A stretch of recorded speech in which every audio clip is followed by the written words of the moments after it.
Jérémie chapitre 17, verset 5. Je crois que dans la plupart de nos versions, il est écrit « Ainsi parle Adonai, maudit soit l'homme qui se confie dans l'homme et qui fait de la chair sa force, et dont le cœur se détourne de Adonai. » Ce passage-ci là, nous le connaissons peut-être tous. C'est un passage très très fameux dans le landerneau chrétien.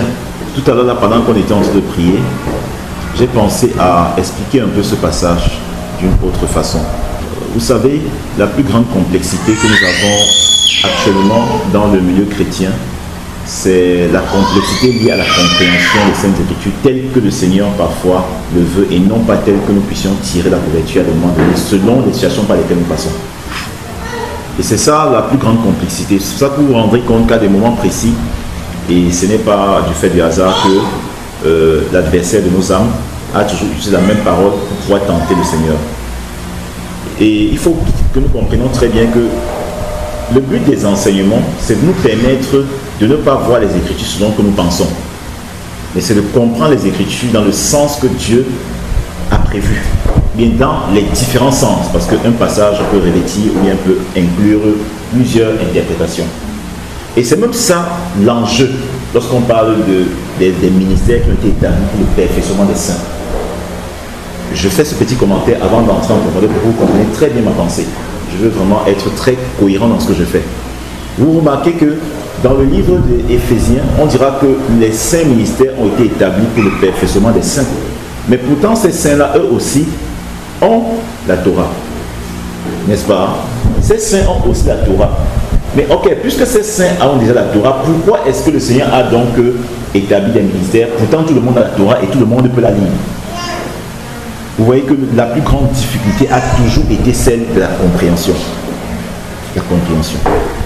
Ce passage aussi que vous voyez a toujours et la plupart du temps été utilisé pour, dans les communautés, décrier le fait qu'à des moments précis, des personnes puissent mettre la confiance sur des gens en communauté, ou bien même parfois sur des leaders. C'est pas ça, Dallas. Voilà. Tu vois par exemple qu'à un moment donné, étant passé à une communauté, te rendant peut-être compte que le leader à des moments donnés ne te comprend pas, ou bien peut-être il peut même faire des erreurs et tout, tu vas commencer à dire que mais justement la Bible a même dit que maudit soit l'homme qui met sa confiance dedans. Donc vous voyez, c'est un passage qui vient automatiquement après généralement des déceptions. Vous voyez, mais je vais vous dire une chose, ce passage-ci là est très mal compris. Et je vais vous démontrer tout de suite pourquoi il est très mal compris. C'est tout à l'heure là j'ai eu l'idée de parler un peu de ça. Ce n'est pas de ça que je vais parler aujourd'hui. Mais c'est important. Ce passage est très mal compris. Je vais vous démontrer pourquoi. Ouvrons d'abord nos livres nos Bibles dans Romains.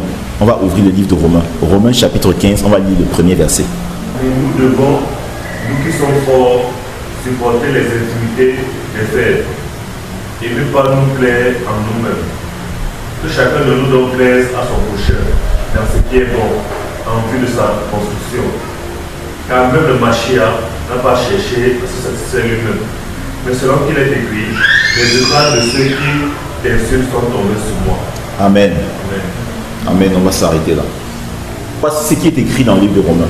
L'apôtre Paul dira, mes frères, que ceux qui sont forts supportent ceux qui sont faibles. Et il établit directement une corrélation. Il établit la corrélation avec Mashiach. Qu'est-ce que veut dire Yehoshua ou bien Yeshua? Yehoshua veut dire Yah sauve. Yeshua veut dire il sauve. Or, Mashiach est notre guide.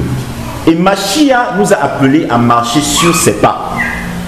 Alors l'apôtre Paul ici établit la corrélation entre Mashiach et nous dans l'église, entre son comportement et le comportement que nous aussi devons adopter.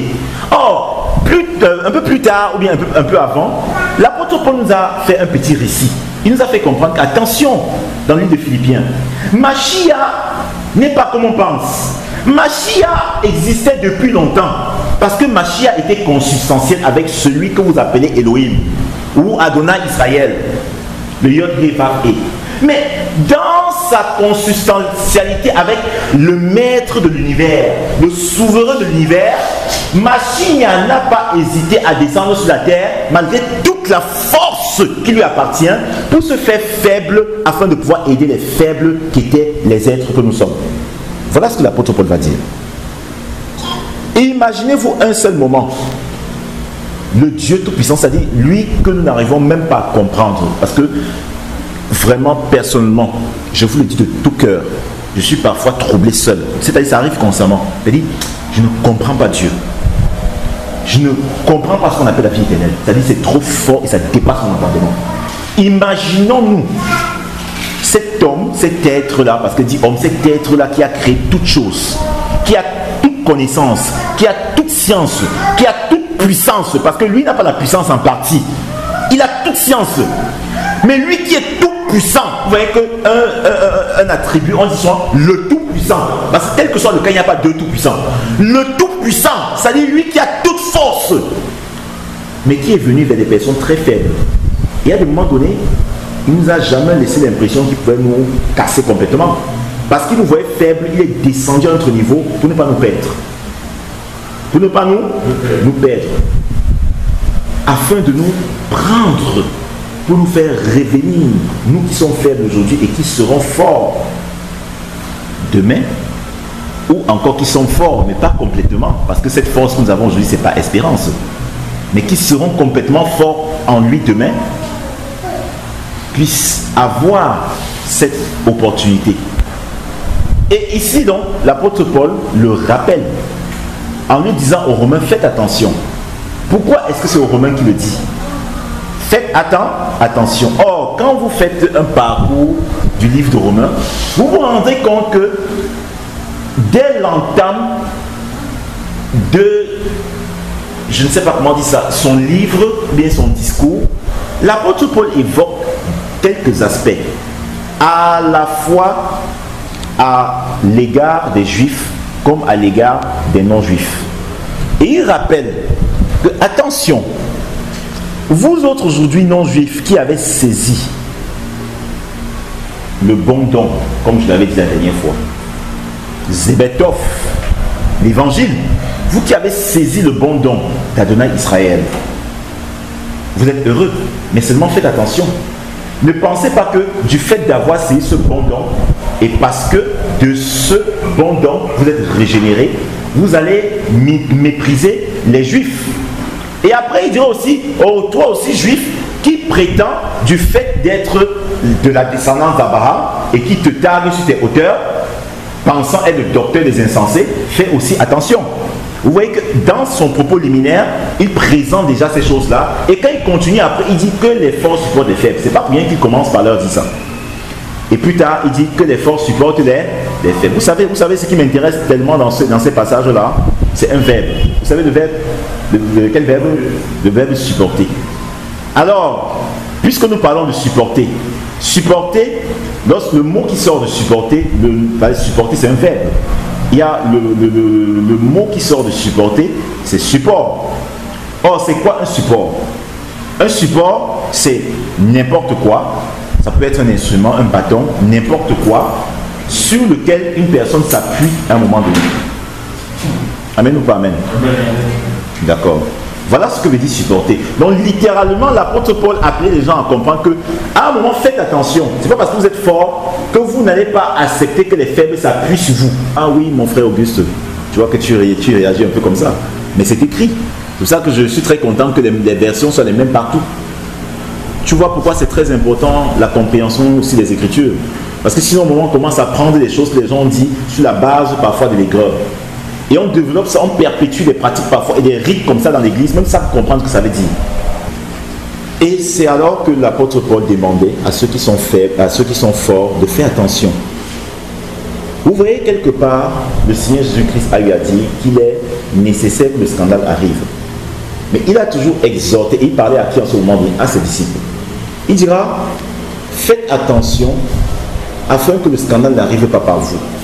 Or, j'établis ici directement le fil d'Ariane avec ce que le maître a dit et ce que l'apôtre Paul redit de nouveau. L'apôtre Paul ici, quand il est en train de demander aux forts, c'est-à-dire c'est même pas qu'il demande leur avis, c'est un commandement qu'il leur donne. C'est pourquoi? C'est parce qu'à un moment donné, la force qu'on a en Adonai Israël peut être un objet de scandale pour le faible. Vous voyez, quand on parle par exemple de l'alcool, vous voyez, c'est un débat, ça fait l'objet de beaucoup de polémiques dans le milieu chrétien. Vous allez voir des personnes qui ne comprennent pas, c'est-à-dire des personnes peut-être qui ont la grâce de se contrôler par rapport à l'alcool. Vous allez voir que parfois, quand ils ne sont pas enseignés, s'ils sont devant des gens qui ont en horreur l'alcool, ils vont quand même prendre l'alcool et dire que mais je ne veux pas être hypocrite. N'est-ce pas? Vous voyez que lui, par exemple, il le prend, mais peut-être qu'il n'est pas soumis à cela comme une personne faible qui peut s'y lancer et être soumis à cela. N'est-ce pas? Mais parce qu'il est fort et il manque de sagesse, il pense que le fait de ne pas prendre ça devant celui qui est faible, c'est l'hypocrisie. Et directement, par sa force, il devient une pierre d'achoppement pour celui qui est faible. Est-ce que vous comprenez ça? C'est un exemple que je prends banal. Comprenons, mes frères, qu'il est impossible dans la marche dans laquelle nous sommes, parce que nous sommes dans un fonctionnement apostolique, n'est-ce pas? Il est impossible que l'œuvre de Dieu se fasse sans qu'à un moment précis, certaines personnes ne puissent soutenir d'autres personnes et vice-versa.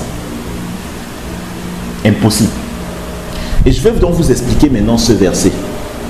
Maudit soit l'homme, comme on le dit, qui se confie dans l'homme et qui fait de la chair sa force et dont le cœur se détourne. Vous voyez que quand on prend maintenant ce passage biblique et on le confronte avec ce que l'apôtre Paul a dit, vous voyez qu'on a l'impression qu'il y a directement une controverse. On a l'impression qu'il y a directement une opposition. Alors l'incompréhension vient du fait qu'en réalité, on comprend mal les choses. On n'a jamais dit maudit soit l'homme qui met sa confiance dans l'homme, mais maudit soit l'homme qui met sa confiance dans la chair. Vous voyez que ainsi dit, les choses sont plus compréhensibles. Et encore, quand on revient sur les propos de l'apôtre Paul, il nous parlera de 3 types d'hommes. L'homme animal, l'homme charnel et l'homme spirituel. Du coup, les choses commencent à être un peu plus claires. Qu'est-ce qu'on peut comprendre alors? Il est important dans cette spiritualité judéo-chrétienne de mettre une grande confiance en Adonai Israël par son Messie, son Mashiach, Yeshua Mashiach. Mais il n'est pas possible dans le royaume dans lequel nous sommes tous ensemble de ne pas mettre la confiance aussi en d'autres personnes. Bien évidemment, la confiance que nous mettons en ceux-là vraiment qui se consacrent n'est pas du même ordre que la confiance que nous mettons sur Adonai Israël par son Mashiach, Yeshua Mashiach. De façon écrite, la confiance qu'il avait à leur égard. Donc l'apôtre Paul a toujours prôné dans les communautés la confiance les uns les. Mais c'est bizarre, parce que vous voyez que quand on prend effectivement Jérémie, on dit maudit soit l'homme qui met sa confiance en l'homme. Mais ici l'apôtre Paul dira même que je vous fais confiance et s'il vous plaît. Si on se situe de nouveau dans le contexte original, l'apôtre Paul n'était pas en présence des Galates. Ici l'apôtre Paul était déjà embrigadé. Il était présent avec eux d'esprit, il était absent de corps. Mais l'apôtre Paul leur faisait confiance de ce que vraiment, l'œuvre que Dieu a commencé, ils ne vont pas s'arrêter comme ça. Et il va même aller loin. Que celui qui vous trouble, la condamnation tombe sur lui. Parce que je vous fais confiance. Vous voyez, comme nous avons commencé des enseignements depuis un certain temps, je vous ai dit que nous sommes dans le thème depuis la semaine dernière de l'hypocrisie. Oui, en fait, ce que ça fait, en réalité, de pouvoir faire des choses par hypocrisie pure. Vous voyez qu'ici, l'apôtre Paul n'a pas dit que j'ai confiance en Dieu pour vous. Parce que nous sommes arrivés à un temps où, comme on a vu l'étude sur les pharisiens la dernière fois, le pharisien veut même à un moment donné aller au-delà de ce que Dieu a dit. Il estime que ce que Dieu fait là, vraiment, c'est petit. Parce qu'en toute chose, il faut toujours mettre le nom de Dieu, comme si c'est en mettant le nom de Dieu que forcément, c'est une attestation de ce qu'on marche avec lui. Tu vois que là, il ne dit pas que j'ai confiance en Dieu pour vous. Vraiment, revenons aux Écritures. Il dit, je vous fais confiance. Je vous fais confiance. Or, vous voyez, le problème aujourd'hui, c'est quoi? Le problème, justement, c'est ça, la confiance. Il y a un manque de confiance de plus en plus dans les communautés aujourd'hui. Il y a un manque de confiance de plus en plus entre les frères aujourd'hui. Il n'y a pas la confiance dans les communautés. Il n'y a pas la confiance entre les frères. Je vais vous ouvrir une anecdote. Il y a dernièrement, la semaine, lundi, je crois que c'est dimanche, lundi, par la grâce du Seigneur, j'ai eu une vision qui était propre à un frère que je connais et que j'aime bien.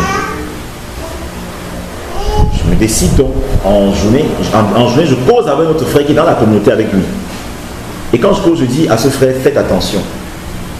Faites très attention parce que vous êtes vraiment en train de blaguer avec le Seigneur. Vraiment, mes frères, ne faites pas ça. Prenez des temps de prière. Ne laissez pas que la légèreté et que des choses semblables s'installent au milieu de vous. Autrement dit, la mort va s'en suivre. Je le dis sur la base de la révélation que j'ai eue du Seigneur. Quand je le dis, le frère me dit, vraiment, je ne vais pas te mentir, ce que tu dis est vrai. Parce que vraiment, il y a de plus en plus beaucoup de morts au milieu de nous. Il me prend un exemple, je lui dis, écoute le songe que j'ai eu très tôt le matin. Quand je lui partage le songe que le Seigneur m'a donné le matin, très tôt le matin, il me dit, répète encore le songe là. Quand je répète le son, il me dit, mince. Ce que tu dis là, c'est ce que j'ai vécu en assemblée hier. Et on a eu justement, ça m'a tellement troublé que j'ai eu du mal à dormir. Parlant d'une autre personne avec qui il est en communauté. Et c'était exactement ça que le Seigneur avait montré. J'appelle donc le frère en question, je lui dis, vraiment frère, fais gaffe. Voilà le songe que j'ai eu. Je partage le songe et je raccroche. Bizarrement, aujourd'hui je rencontre le frère qui attestait, puisque c'était lui la victime. Et c'est justement l'autre frère là qui s'est comporté comme ça, ce gars tel que dans la vision. Aujourd'hui on se voit, il me dit, l'autre frère l'a appelé pour lui demander si nous avons partagé d'abord de ça avant que j'ai dit que j'ai eu la vision. Vous comprenez ça? Un peu comme si j'ai fait les trucs des enfants, on cause quelque chose, après je dis que j'ai eu la vision pour venir dire. Or, ce qui est bizarre, c'est que ces frères me connaissent depuis beaucoup d'années et savent à peu près la grâce que j'ai du Seigneur. Et je peux réaliser aujourd'hui à quel point il y a un problème de crise de confiance dans le milieu chrétien. Vous voyez, l'apôtre Paul pourra dire, je vous fais confiance. Vous voyez que ça n'existe plus au milieu de nous, non? On ne se fait pas confiance. La preuve, c'est que c'est la raison pour laquelle il y a autant de mauvaises motivations au milieu de nous, autant de mauvaises pensées, autant de soupçons de mal, parce qu'il n'y a pas la confiance. Et j'étais étonné. J'ai dit, waouh, ce frère avec moi depuis, il sait un peu comment le Seigneur se comporte à mon égard, depuis des années, mais il part de façon insidieuse, appeler la personne qui dit, tu as causé avec lui, et tout. Maintenant, quand la personne lui dit que, vraiment, non, je n'ai pas causé avant, c'est ce qu'il a reçu avant, et il m'a appelé moi aussi pour me dire de faire attention. C'est là qu'il dit maintenant que, ah mais de toutes les façons, il m'a appelé, il m'a grondé.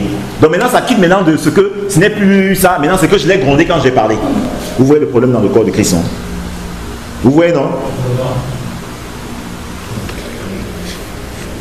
Revenons à ce qu'on a dit. Maudit soit l'homme qui met sa confiance en l'homme. Ce n'est pas comme on a souvent pensé. Je vous ai toujours dit, mes frères, faisons attention. Il y a eu beaucoup d'erreurs de transmission au fil du temps. Et sans que, pour ceux qui n'ont pas, ne soyez pas intimidés, quand les gens peut-être vous disent qu'ils parlent l'hébreu, qu'ils parlent le grec, que ça ne vous intimide pas. La façon, l'une des techniques que je peux vous donner maintenant pour réussir à connaître les endroits de la Bible où il y a eu des fausses transmissions, c'est que vous allez vous rendre compte qu'il y a parfois une interprétation isolée qui va à l'encontre de beaucoup d'autres passages de la même Bible. Un peu comme maintenant. Vous voyez que quand on prend ça, vous voyez que beaucoup de passages de Paul viennent contredire ça. Est-ce que vous comprenez? Oui. Ça vient contredire ça. Sans que vous n'ayez même besoin de commencer à apprendre l'hébreu. C'est ce que j'ai eu à faire à l'époque. C'est-à-dire, c'est pour ça que je vous convie beaucoup à beaucoup lire. Si vous n'avez pas une lecture un peu profonde des Écritures, vous ne pouvez pas. C'est en lisant beaucoup et c'est en lisant de façon panoramique que vous allez vous rendre compte qu'il y a des points de la Bible où il y a des choses qui clochent. Alors, vous voyez que ce n'est pas possible parce que je vais vous dire quelque chose. Un des piliers cardinaux du fonctionnement du royaume des cieux, c'est la confiance. Pas de confiance en Jésus-Christ, pas de salut. Et cette même confiance, pas de confiance entre nous, pas de salut. Voilà pourquoi l'apôtre Paul nous appelle à avoir confiance en ceux-là qui persévèrent dans les voies de Dieu. Avoir confiance en ceux qui se consacrent. Mais cette maman aura beau se consacrer. Si tu la vois comme une sorcière, tout ce qu'elle te dira, tu ne prendras jamais ça en compte. Et c'est pareil pour nous tous.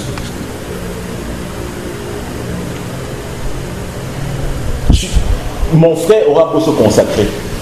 S'il y a du mépris à son égard, on ne tiendra jamais en compte ce qu'il va dire. Vous voyez mes frères, pourquoi je vous dis que dans le milieu chrétien au fur et à mesure, et béni soit le nom du Seigneur, parce que nous sommes dans ce thème-là, vraiment contre l'hypocrisie. Vous voyez les dégâts de l'hypocrisie dans le milieu chrétien. Vous voyez que le pharisien est celui qui dit des choses pour quelqu'un, mais ignore qu'il le fait tous les jours de sa vie. Tous les jours de sa vie. Parce que c'est propre à toi. C'est un peu comme notre respiration. On ne peut pas s'empêcher de faire confiance aux gens. Malheureusement, le problème c'est que dans la vie, on fait parfois confiance aux mauvaises personnes. Mais la confiance, c'est quelque chose qui est propre à l'homme. C'est quelque chose que Dieu a mis en l'homme.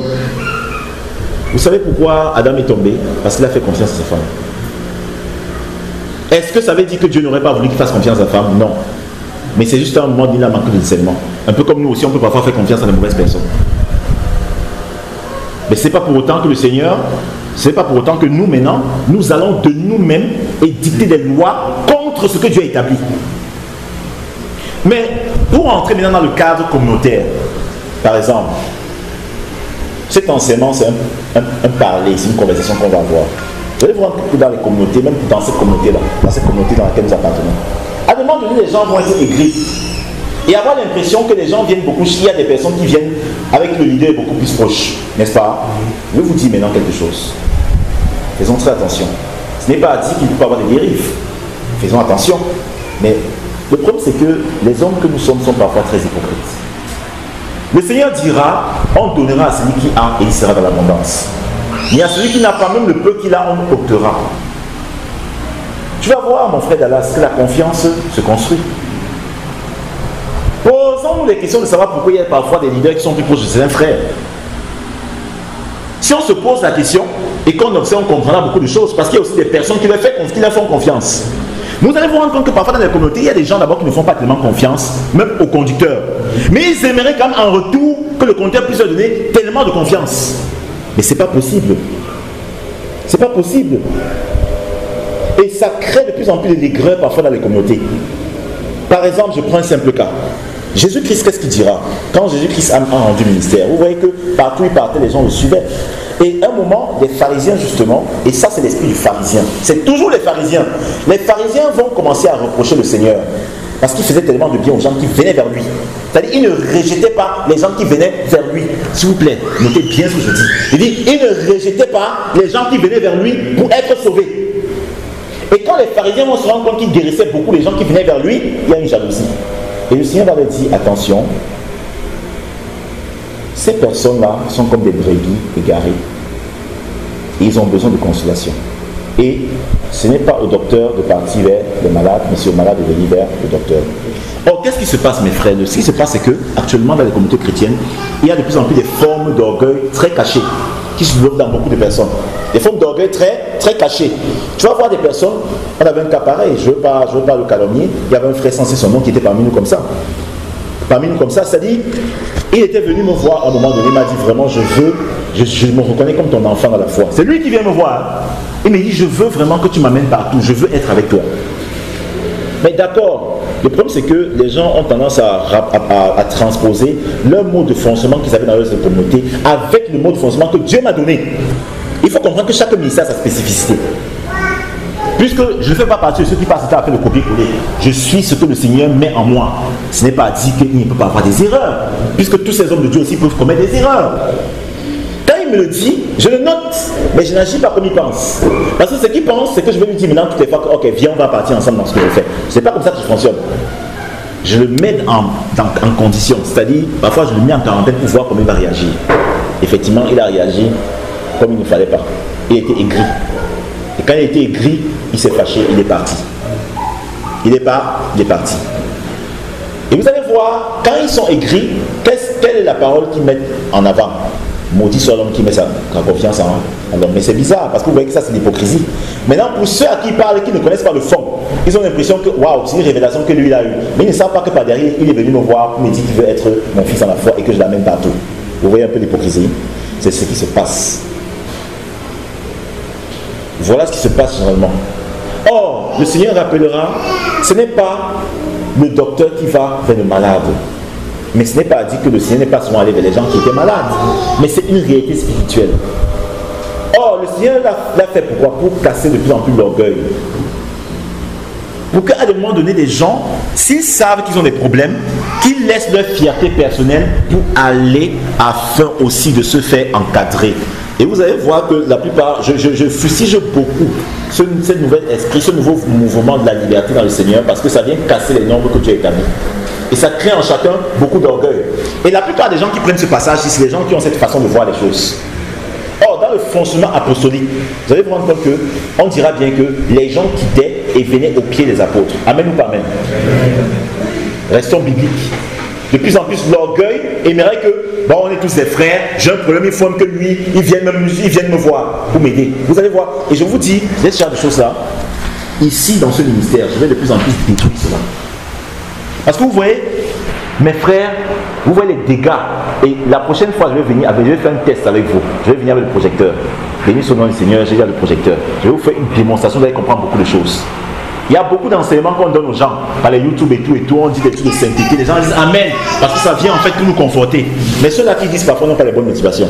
Vous comprenez? Parce qu'ils viennent détruire ce que Dieu a établi. Vous voyez que beaucoup de gens, et bizarrement, je vais vous dire quelque chose, dans le groupe où je suis aujourd'hui avec ce frère, après je l'ai vu écrire, il a dit, vraiment, nous prions que vraiment les choses soient restaurées de façon apostolique, que les fondements apostoliques soient restaurés dans l'église. Vous voyez, c'est quand même curieux. Si tu lui demandes c'est quoi dans les fondements apostoliques, ils ne vont pas réussir à t'expliquer, parce qu'ils ignorent donc que les fondements apostoliques, ce n'est pas ce qu'on est en train de dire aujourd'hui. On vous dit que les gens venaient au pied des apôtres. On ne vous dit pas que les apôtres partaient les voir. Vous me comprenez? Et c'est pour ça que le Seigneur a dit que c'est celui qui est malade qui doit chercher le docteur. Vous voyez que juste le contraire, non? On banalise les hommes de Dieu, non? On est tous des frères, on banalise, on fait n'importe quoi. Parfois on reste là, on m'appelle même que tu es où? Vous voyez un peu ça? Mes frères, je vous dis, je ne fais pas ça pour vous faire du mal. C'est pour détruire la mauvaise sémence à chacun de nous. Et je vous assure, dans les temps où nous sommes, tant qu'on va marcher sur le fondement, on ne partira jamais au royaume des cieux. Parce que personne ne peut entrer au royaume des cieux s'il bafoue les règles que Dieu a établies. Et ce n'est pas aussi à dire en contrepartie que les hommes de Dieu et tout doivent mal se comporter. Mais vous allez voir que dans les temps où nous sommes, même s'il y a des hommes de Dieu qui se plient en quatre, avec la mentalité qui est en train de monter en puissance, on va toujours mépriser ce qu'ils font. On va les traîner dans la boue. Mais pourtant, ce n'est pas ce qui devait être fait dans les communautés chrétiennes. On doit être traîné dans la boue, mais c'est beaucoup plus par les païens. Amen ou pas amen? Non, c'est beaucoup plus par les païens, parce qu'il y a un certain désordre qui s'installe dans les communautés chrétiennes. C'est pas comme ça que ça doit se passer. C'est pas comme ça que ça doit se passer. Et maintenant, quand on est blessé, quand l'esprit du mal nous influence, on commence à dire non, vraiment, j'ai entendu des sœurs à l'époque, il y avait une sœur parmi nous. Vous savez ce qu'elle priait à l'époque quand on se réunissait ensemble? Les gens disaient waouh, la femme c'est spirituelle jusqu'à oh Seigneur, je prie que tu brises toute béquille, brise toute béquille. Waouh, quand on écoutait ça, on dit elle est spirituelle jusqu'à. Mais ça, c'est des prières complètement démoniaques. Puisque quelqu'un est en train de prier que le Seigneur accomplisse ce qu'il n'a pas voulu. Puisque le Seigneur sait que dans la vie où on est, il y aura des soutiens. Nous devons prier que le Seigneur brise toute mauvaise béquille. Mais pas qu'il brise tout soutien. C'est très hypocrite. Tu es là, je suis là, on est là, on se soutient les uns les autres, d'une façon comme d'une autre. Il arrive de fois que vous puissiez vous souvenir aux besoins de la communauté, aux besoins du ministère. Il peut m'arriver à demander que cela, ça m'aide directement, ce qui n'est pas mauvais. Est-ce que vous ne me souvenez pas à ce moment donné? Quelle hypocrisie! Brise toute béquille. Mais après, cette femme va sur le ciel des frères qui la. Mais elle prie quand même compte que le Seigneur brise toute béquille dans sa vie. Est-ce que vous comprenez ça? Vous voyez pourquoi moi et elle est où aujourd'hui? Toutes les personnes qui font ça s'égarent. Parce qu'ils font des choses qui sont contraires à la volonté de Dieu. Ils s'égarent complètement. Parce que quand une personne le fait, quand on ne se mente pas, la personne est complètement remplie de mauvaises motivations. Ou encore mal enseignée. Nous avons besoin de soutien. Nous avons besoin d'aide. Oui, ma belle, on ne peut pas. Même Paul, qui avait été appelé en son temps, qui était cet apôtre-là qui a établi les grandes doctrines sur lesquelles nous marchons aujourd'hui. Paul a à un moment donné rappelé aux gens, oui c'est vrai, je vous porte ça, mais s'il vous plaît, ne m'abandonnez pas. Souvenez-vous de moi. Je sais que vous avez souvent eu affaire à me faire du bien, à m'envoyer des choses par telle ou telle personne. Si vous pouvez encore le faire, soutenez-moi. Vous voyez qu'aujourd'hui nous sommes tellement hypocrites. Qui de nous peut vivre sans soutien? D'accord, disparaissons, on apparaît sur un monde où on est seul et on traite avec Dieu directement. Vous voyez que c'est parce qu'il y a quoi à la base, il y a de l'orgueil même parfois. Parfois on a du mal à s'humilier. parfois. Vous voyez que c'était aussi très preuve d'humilité. L'apôtre Paul, quand il dit à des gens, soutenez-moi, soutenez tel. Ça, c'est fait preuve d'humilité. Il pouvait rester ce gars, dit que mais moi, je suis l'apôtre Paul, je n'ai pas besoin d'être, il me donne. Mais à des moments, il demandait, soutenez-moi. C'est aussi fait preuve d'humilité. Non, écoutez, ce que je veux aujourd'hui, c'est que l'Esprit de Dieu puisse détruire en nous tout venin. Ces choses-là, je ne veux pas que ça continue au milieu de nous. Parce que c'est en train de faire des dégâts de plus en plus dans le milieu chrétien. Et pendant qu'on est en train de prier, je vous assure, je n'ai pas prévu de vous le dire aujourd'hui. Pendant qu'on priait là, j'ai pensé à ça. Et effectivement, quand je pense à ça, tu évoques un sujet de prière. J'ai pensé à ça juste avant que tu l'évoques. Vous voyez, il faut que nous comprenions bien les choses. Par exemple, si mon frère Yannick, me faisant confiance, bien sûr, nous sommes bien dans l'optique où nous sommes les suiveurs de Jésus-Christ. Parce qu'à des moments donnés, je rigole, parce qu'on a l'impression que nous sommes dans un mouvement éclectique où il y a les bouddhistes, où il y a les musulmans. Nous savons que nous sommes tous des suiveurs de Jésus-Christ. Et nous savons à la base que aucun homme ne nous a engendrés spirituellement. C'est l'Esprit de Dieu qui nous a engendrés. Mais comme nous respectons aussi les principes de Dieu, puisqu'il a aussi établi les conducteurs, nous respectons ça. Mais si à un moment donné, Yannick vient me voir et a besoin, sachant très bien que j'ai été établi pour une chose et me demande conseil, le fait une fois, deux fois, trois fois, quatre fois, autant de fois qu'il le veut, où est le problème? Mais maintenant, vous allez vous rendre compte que si Yannick le fait constamment, c'est une personne derrière qui ne veulent pas le faire parce qu'ils prétendent qu'ils ne peuvent pas tout dire. Maintenant, ils vont penser qu'ils sont trop forts, mais eux-mêmes vont se détruire parce qu'ils vont avoir mal. Et dès qu'ils vont avoir mal, ils vont commencer à dire que vous voyez, ben, il est trop avec Yannick. Ça, c'est le favoritisme. Tu vois un peu ce que je veux dire? Je vous parle terre à terre. Voilà ce qui se passe en fait dans la communauté et dans cette communauté-ci dans laquelle nous sommes. Mais maintenant, c'est quoi? Lorsqu'on parle de favoritisme, il faut d'abord qu'il y ait une certaine action ou bien une certaine réaction. Parce qu'on parle de l'action et de la réaction. Lorsqu'on parle de favoritisme, c'est à quel moment maintenant? C'est lorsque une personne est venue, puisqu'on indexe aussi le leader, c'est lorsque une personne est venue vers le leader et a eu des problèmes et que le leader n'a pas cherché à l'aider. C'est là où on parle de favoritisme. Et s'il faut parler des autres personnes, c'est lorsque une personne va vers son frère et la personne ne tient pas vraiment à cœur ce qu'il dit. C'est là où on parle de favoritisme. Mais on ne peut pas parler de favoritisme sur la base de ce qu'on voit des personnes venir vers le leader. Mais vous savez, à un moment donné, je vous assure que il y a une connaissance malsaine qui a été relâchée depuis des années, qui a pu détruire l'œuvre de Dieu. Vous allez voir qu'il y a des personnes qui appellent les hommes de Dieu wise men. Parce qu'ils savent que ça a été un principe biblique. Depuis la nuit des temps, les gens sont souvent venus vers les hommes de Dieu pour parler de leur projet afin de recevoir parfois le plan de Dieu. Ça n'a jamais changé. Mais qu'est-ce qui se passe dans ces temps? Mais le problème maintenant, ce n'est pas ces gens. Le problème maintenant, c'est l'homme de Dieu. Comment lui va maintenant se comporter? Ce n'est pas ces gens, parce qu'ils font ce que Dieu attend d'eux. Est-ce que maintenant, parce que les gens viennent vers eux, ils vont se comporter de façon malsaine, de façon autoritariste? Ils vont commencer. C'est maintenant le problème des hommes de Dieu. À un moment donné, faisons attention. C'est quoi cet évangile même qu'on est en train de dissocier depuis? Je vais vous dire quelque chose. Dans le ministère que Dieu m'a donné, l'un de mes combats depuis des années, c'est de déconstruire ce faux équilibre qui est en train de détruire de plus en plus l'œuvre de Dieu en lui-même. Vous entendez souvent beaucoup de prédications de sainteté. Attendez, je vais venir ici vous faire écouter des choses. Je vais venir le projeter la prochaine fois. Vous allez comprendre.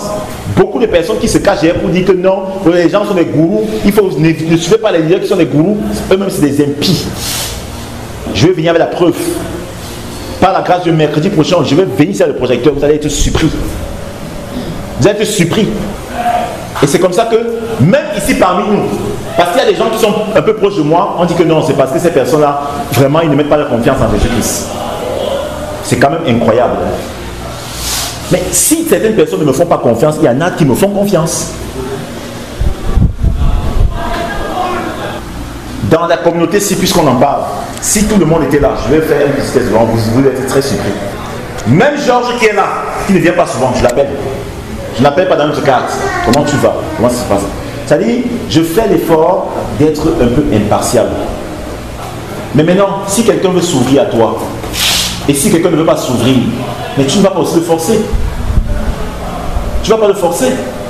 Mais si quelqu'un veut s'ouvrir et que tu peux l'aider, si tu en as la capacité, tu le fais. Maintenant, si quelqu'un veut s'ouvrir et que tu as la capacité, tu ne veux pas le faire, c'est là que tu deviens impartial.